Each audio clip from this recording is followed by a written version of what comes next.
안녕하세요. 말씀 365 함께하고 계시는 성도 여러분들, 우리는 오늘부터 옥중서신을 읽게 됩니다. 옥중서신은 바울이 로마와 에베소의 감옥에 있을 때 쓴 4편의 편지입니다. 바로 에베소서, 빌립보서, 골로새서, 그리고 빌레몬서입니다. 이 4편의 편지에는 그리움이 가득 차 있습니다. 감옥에 갇혀 있어서 그리워할 수밖에 없는 바울의 안타까운 마음, 교회를 방문하지 못하는 바울의 안타까운 마음이 많이 담겨져 있습니다. 하지만 동시에 교회가 어떠해야 하는가를 보여주는 좋은 서신들이기도 합니다. 옥중서신을 함께 읽으시면서 바울의 그리움 너머에 있는 교회의 일치가 무엇인지 묵상해보는 시간 되었으면 좋겠습니다. 옥중서신은 바울이 감옥에서 쓴 편지들로 에베소서, 빌립보서, 골로새서, 빌레몬서 총 4편의 편지입니다. 에베소서와 골로새서, 빌레몬서는 로마의 감옥에서 쓰였고 빌립보서는 에베소의 감옥에 있을 때 쓴 것으로 여겨집니다. 옥중서신에는 바울의 그리움이 많이 묻어나옵니다. 바울은 자신의 석방 날짜를 몰랐습니다. 그렇기 때문에 교회들을 다시 방문하기 어려울 수도 있다는 아쉬운 마음이 가득했을 것입니다. 옥중서신을 읽으실 때 교회들을 그리워하는 애틋한 마음으로 읽으시면 바울의 심정이 더욱 깊게 다가올 것입니다. 먼저 에베소서를 살펴보겠습니다.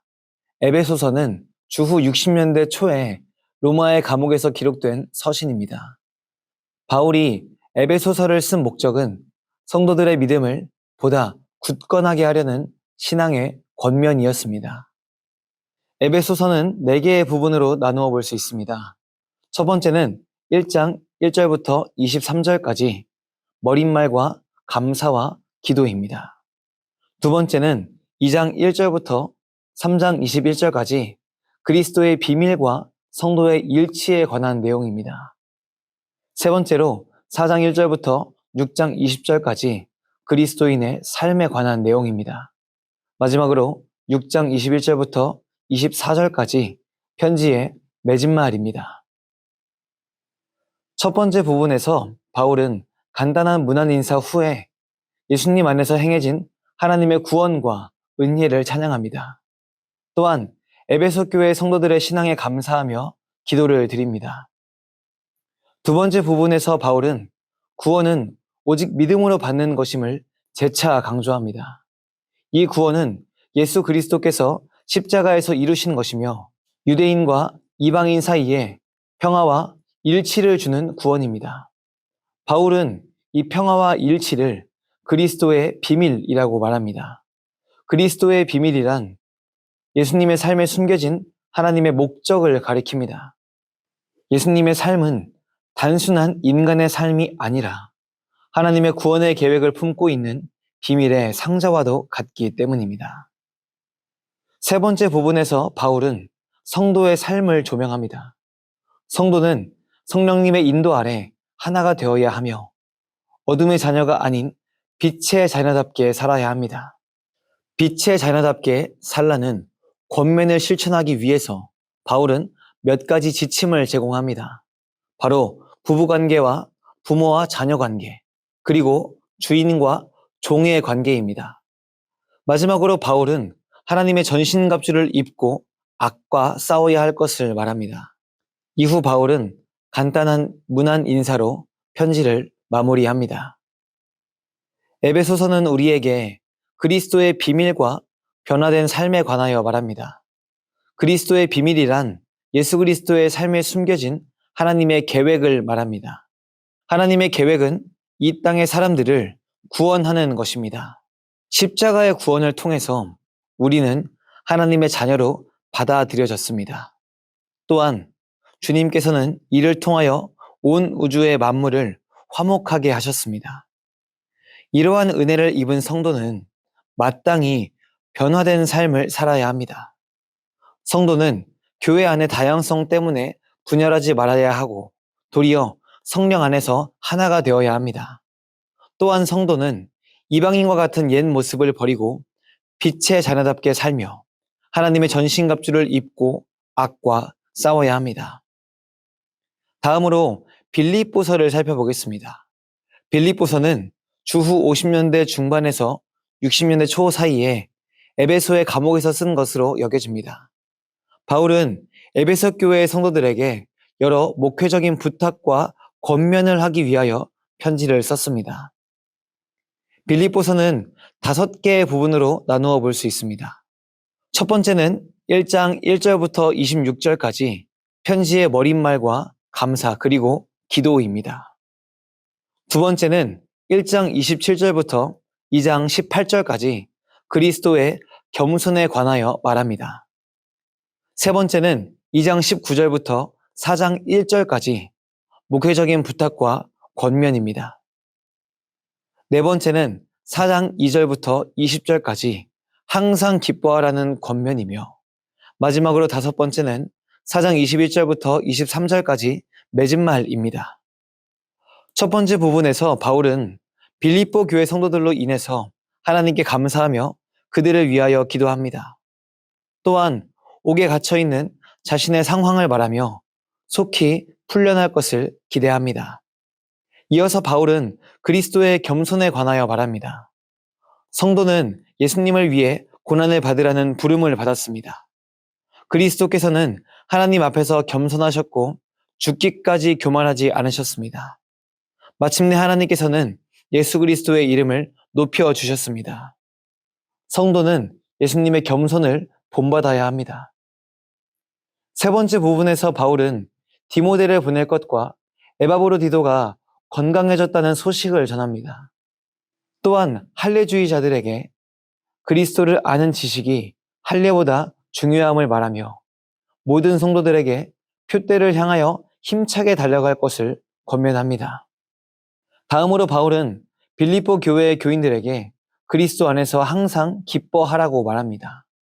또한 삶의 문제 앞에서 근심할 때에도 하나님의 평강이 지키실 것을 신뢰하며 기도하라고 말합니다. 마지막으로 자신이 어려울 때에 선물을 보내주는 것에 감사를 표합니다. 이후 바울은 인사와 축복의 말로 편지를 맺습니다. 빌립보서는 우리에게 그리스도의 겸손과 복음을 위한 고난에 관해서 전해줍니다. 그리스도께서는 하나님과 같은 분이셨으나 구원을 이루기 위하여 가장 낮은 곳으로 내려오셨고 겸손과 순종을 통하여 자신을 낮추셨습니다. 하나님은 겸손하신 그리스도를 지극히 높여주셨습니다. 이는 성도가 살아가야 할 삶의 좋은 표본이 됩니다. 성도 역시 그리스도처럼 하나님 앞에서 온전한 겸손으로 나아가야 합니다. 바울은 그리스도의 겸손을 닮는 방법으로 복음을 위해 고난을 당해야 함을 말합니다. 그리스도께서 구원을 이루시기 위해 십자가에 달려 죽으신 것처럼 성도도 복음을 위하여 고난을 받아야 합니다. 그러나 고난은 끝이 아닙니다. 예수님의 고난이 부활이라는 생명의 결과를 가져왔듯이 성도의 고난도 복음 전파를 위해서 사용될 것입니다. 이를 위하여 바울은 복음 전파를 위해 서로 화합하라고 이야기합니다. 다음으로 골로새서를 살펴보겠습니다. 골로새서는 에베소서와 같은 시기, 같은 장소에서 쓰인 서신입니다. 당시 골로새 교회에 거짓 교사들이 들어와 잘못된 가르침을 전파하였습니다. 바울은 이를 반박하기 위하여 편지를 씁니다. 골로새서는 4개의 부분으로 나누어 볼 수 있습니다. 첫 번째는 1장 1절부터 14절까지 편지의 머릿말과 감사와 기도에 대한 내용입니다. 두 번째는 1장 15절부터 2장 23절까지 거짓 가르침에 관한 반박입니다. 다음은 3장 1절부터 4장 6절까지 그리스도인의 삶에 관한 내용이고 마지막으로 4장 7절부터 18절까지 바울의 목회적인 부탁과 편지의 맺은 말입니다. 첫 번째 부분에서 바울은 하나님을 향한 감사와 골로새 교인을 위한 기도로 편지의 문을 엽니다. 다음으로 바울은 골로새 교회에 들어온 거짓 가르침에 관하여 반박합니다. 바울은 골로새 교회 교인들에게 그리스도께서 당하신 고난과 이를 통해 이루신 화해를 다시 한번 상기시키며 거짓 철학과 헛된 속임수에 사로잡히지 말라고 말합니다. 또한 거짓 교사들이 말하는 음식에 관한 법과 종교적 축일에 관한 법을 따르지 말라고 강력히 권면합니다. 세 번째로 바울은 그리스도인의 삶은 그리스도와 함께 다시 살리심을 받았다는 증거가 되어야 한다고 말합니다. 그리고 이러한 삶의 방식은 부부관계, 부모와 자녀관계, 종과 주인의 관계에까지 적용되어야 한다고 말합니다. 마지막으로 바울은 골로새 교회에게 목회적인 부탁을 합니다. 먼저 두기고와 오네시모가 편지를 들고 골로새 교회로 갈 거라고 말합니다. 이어서 여러 교인들에게 안부를 전합니다. 또한 바울은 아키뽀에게 골로새서를 라오디게아 교회에 보내는 편지와 교환하여 각각 교회가 두 편의 편지를 모두 읽어야 한다고 말합니다. 바울은 간단한 맺은말을 통해 편지를 마무리합니다. 골로새서가 우리에게 주는 의미는 그리스도의 사역과 교회의 일치에 관한 내용입니다. 골로새 교회에 들어온 거짓 교사들은 금욕주의만이 하나님께 나아가는 길이라고 가르쳤습니다. 바울은 이에 관하여 그리스도께서 십자가에서 화목을 이루셨고 이것이 성도가 하나님께로 나아가는 길이라고 말합니다. 또한 그리스도께서 하나님을 대적하는 모든 세력들을 무력화하셨기 때문에 거짓 교사들의 여러 가르침들을 따르지 말라고 강력히 권고합니다. 다음으로 바울은 골로새 교회 안에 있는 다양성을 분열의 원인으로 삼지 말고 도리어 성령 안에서 하나가 되라고 권면합니다. 모든 신자는 하나의 교회를 형성해야 하며 교회 안에서 사랑과 관심으로 서로를 대해야 합니다. 그리스도를 닮아 하나가 되는 것, 이것이 골로새서의 주된 메시지입니다. 마지막으로 빌레몬서를 살펴보겠습니다. 빌레몬서는 에베소서, 골로새서와 같은 시기, 같은 장소에서 쓰인 서신입니다. 특별히 빌레몬서는 빌레몬이라는 동역자에게 도망친 종 오네시모를 용서해 달라는 부탁을 담은 편지입니다. 빌레몬서는 내용이 짧기 때문에 구조를 나누기보다 이야기 중심으로 이어서 설명드리겠습니다. 바울은 먼저 문안 인사와 감사로 편지를 시작합니다. 이후 오네시모에 관한 부탁을 합니다. 오네시모는 빌레몬에게서 도망친 무익한 종이었지만 이제는 그리스도 안에서 유익한 종이 되었습니다. 바울은 빌레몬이 오네시모를 종으로 대하지 말고 형제로서 화해할 것을 부탁합니다. 또한 오네시모가 교회의 일꾼이 될 수 있도록 도와달라고 말합니다. 이후 바울은 다시 한번 빌레몬에게 오네시모를 용서할 것을 부탁합니다. 심지어 바울은 오네시모로 인해서 손해본 것을 다 갚아주겠다고 말하기까지 합니다. 바울은 마지막으로 빌레몬이 자신의 부탁을 들어줄 것이라는 확신으로 편지를 마무리합니다. 빌레몬서는 그리스도의 몸인 교회가 어떠해야 하는지를 보여줍니다.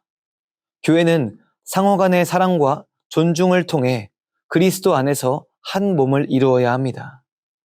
오네시모는 다시 주인에게 돌아가야 한다는 부담감을 안아야 했고, 바울은 자신의 재물을 희생할 각오를 했습니다. 마지막으로 빌레몬은 도망친 종을 용서해야 한다는 희생을 해야 했습니다. 이 세 사람은 서로를 사랑하고 존중하기 위하여 희생을 택한 것입니다. 이후 오네시모가 초대교회의 지도자로 성장한 것으로 보아 세 사람의 희생은 바른 결과로 꽃 피어났음을 알 수 있습니다. 이처럼 성도 간의 사랑과 존중은 그리스도의 몸인 교회의 본질을 보여줍니다. 옥중서신은 바울의 그리움을 담고 있습니다. 멀리 떨어져 있었기에 아쉬움만 품어야 했습니다. 하지만 교회들과 바울은 멀리 떨어져 있었음에도 하나됨으로 진정한 그리스도의 몸을 이루었습니다. 옥중서신을 읽으실 때 바울의 마음과 교회들의 마음을 생각하며 읽으시기 바랍니다. 우리도 떨어져 있지만 하나의 교회라는 믿음으로 함께 이 세상을 살아가기를 간절히 소망합니다.